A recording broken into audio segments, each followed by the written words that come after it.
रुसल दिगंबर कत जाय हमर रुसल दिगंबर कत जाय।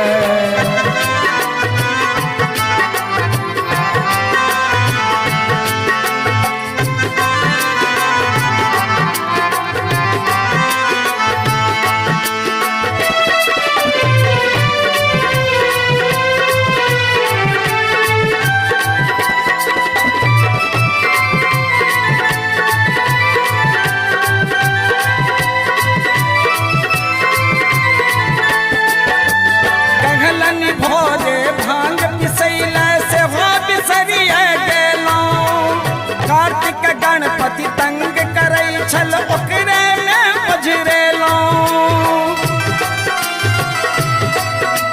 कहलन भोरे भांग पिसैला से हो बिसरिया गेलौं, कार्तिक गणपति तंग करै छल ओकरे में बजरेलौं। देलन नहीं कोनो झगड़ा ई पूछब जाके ककरा किछ न फुराय हमर रुसल दिगंबर कत जाय हमर रुसल दिगंबर कत जाय।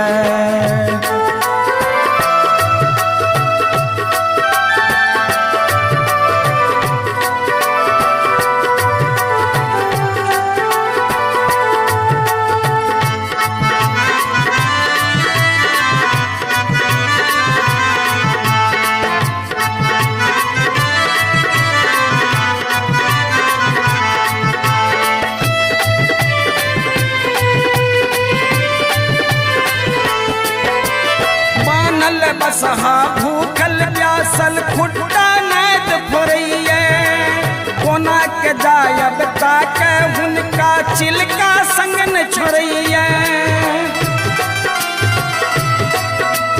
बानल बसहा भूखल प्यासल खुट्टा नैत फुरैये, कोना के जायब ताके हुनका चिलका संग न छोड़ैये।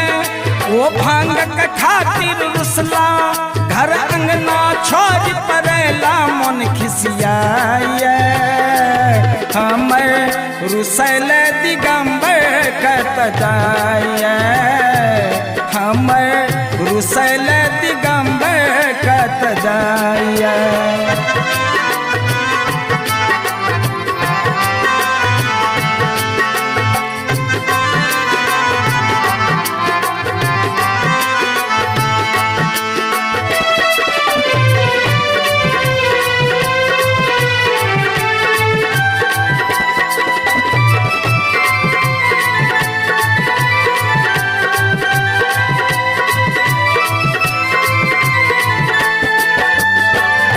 दिवस सो बाट तकै छी नहीं एला बम भोला, उनके खातिर पीस पीस के रखलो भांग के गोला।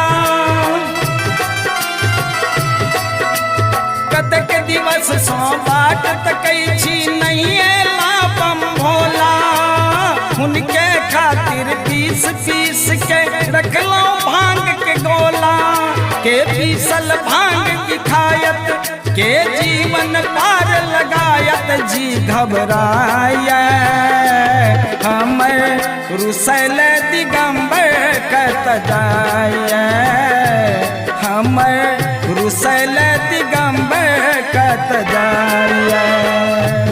जिंदगी सुनियो या बम भोला, हम पिसलो भांग के गोला से वो सुखाय हमर रुसल दिगंबर कत जाय हमर रुसल दिगंबर कत जाय रुसल दिगंबर।